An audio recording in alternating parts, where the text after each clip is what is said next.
2015. It has been 25 years since I made my first quilt. That's humbling. And my queue of quilts I still want to do is really long. But it occurred to me how I quilt my sandwich has changed so much in the last 25 years. And no, I'm not talking about your usual PBJ, although I have thought, what if you push the knife in the middle and lay middle motifs? Wouldn't that be cool? I'm talking about the quilt sandwich, where you have a top made out of cotton or wool or silk or linen or dryer lint or whatever else you find. And then your batting, which is in the middle, that's the filling of your sandwich. And then your backing, which is the other piece of carbohydrates that makes up your quilt sandwich. Not edible, entirely a delicious experience, however. Now, when I first started quilting, which was because some people at work said, "Oh, Alanna, you should really quilt." And I'm like, absolutely, no way, I am a knitter, I don't do that kind of stuff. But I'd kind of gotten into the intarsia thing, and when you start to get 25 different colors in a sweater, you think there has to be a different way. And quilting fit the bill. So I was also fairly broke when I was working at this stage of the game, and the idea of making a quilted gift was a nice idea. So there I was with my little quilting frame, this little circle, 25 years, still going strong. I had the opportunity in future years to work on bigger frames with groups of people, and always by hand. Now, in about 1998, when I said, this takes forever, this is slower than knitting, and while it's fun, it's competition for my quiet moments. I need a quiet moment to sit and quilt. I need a quiet moment when I like to knit. Of course, I'll also knit at the bus stop, but I started to think maybe it's time that I do the machine thing.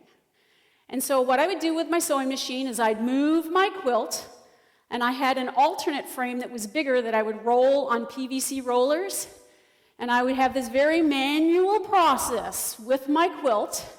I got rid of the rollers then because it was not working right, and I decided, oh, I know, I'll just throw it over my shoulder, and I'll bring it over the machine like that. More quilting, and I start to think, there's got to be another way. So, 2007, I met someone who had a business doing long arm quilting. And a long arm quilting, as opposed to me shoving the fabric back and forth under the sewing machine, you get to drive like a serious piece of metal. And you get to bring this baby smoothly over the top of a jumbo quilt. And 6 hours later, you could have a queen or a king-size quilt done. Oh God, I loved it.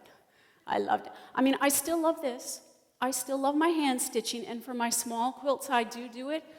But when Lorena's long arm quilting started teaching people how to use the machines, there it is, that baby, whoa, whoa, whoa, she goes.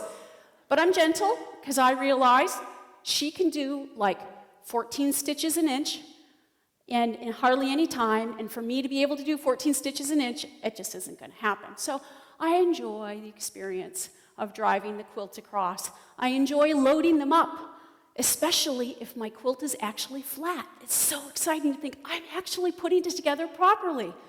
But what I really like is the fact I can just doodle. I don't have to have a plan. I can get there in kind of a zony mode, and I can just start stitching. Kind of like for you knitters, when you get into a pattern that you know and you're just going, it's fantastic. So I'll have to admit, at this stage in my life, part of my time is spent teaching other people how to use long arm quilting machines at Lorena's Long Arm Quilting. And I highly recommend doing a run with it. Even if you don't want to make a quilt top, take the class and just play and doodle and see about what a different way you can get a lot of colors without having to knit them all together. Thanks.